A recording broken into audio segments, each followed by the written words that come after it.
More than 50 years ago, a 17-year-old confessed to police that he had brought the body of 3-year-old Cheryl Grimmer to this parcel of land in Balgownie. It was an old farm then, and the confession was really detailed. It contained information about cattle grids and the type of trees he'd left the body near. At the time, his confession was dismissed as fantasy and nothing was followed up. Decades later, when local Wollongong detectives were asked to look at the case again, they uncovered the confession in boxes of archived police information. It took them only a short period of time to track down the man, and they extradited him from Victoria to New South Wales, where he was later charged.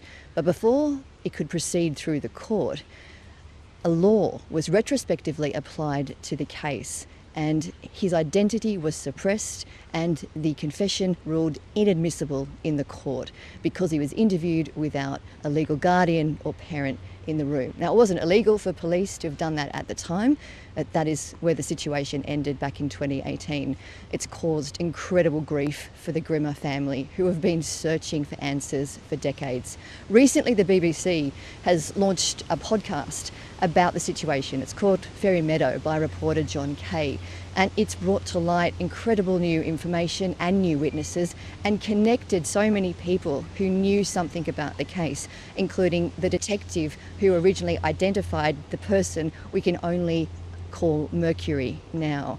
Recently, he spoke to a group of volunteer searchers who have specially trained cadaver dogs that can find remains more than 50 years old, and said, would you help the Grimmer family? So for the last 2 days, they've been here just by this river in Balgownie, and yesterday the dog told them something through his behaviour. There was something of interest for them to look at. They contacted the police, and today, for the first time in 55 years, the police have run a search of the site. They arrived from the Wollongong police station with general duties and some detectives. They took the dog through. They asked the media to wait on the other side of the river, so we weren't able to watch the investigation. And they came back about 40 minutes later, and they've left the site unprotected. They haven't told us the outcome of the search, but clearly we understand because it's unprotected. They don't believe anything has been found at the site. As police left, they did not speak to Ricki Nash, who is sitting on a gently sloping hill beside the riverbed here, and he's been left additionally wounded by that result. He hasn't spoken to the media afterwards. However, the team of searchers have raised concerns about why police didn't communicate with Ricki what they found, and have suggested there should have been a family liaison officer here to support the family during such a critical time.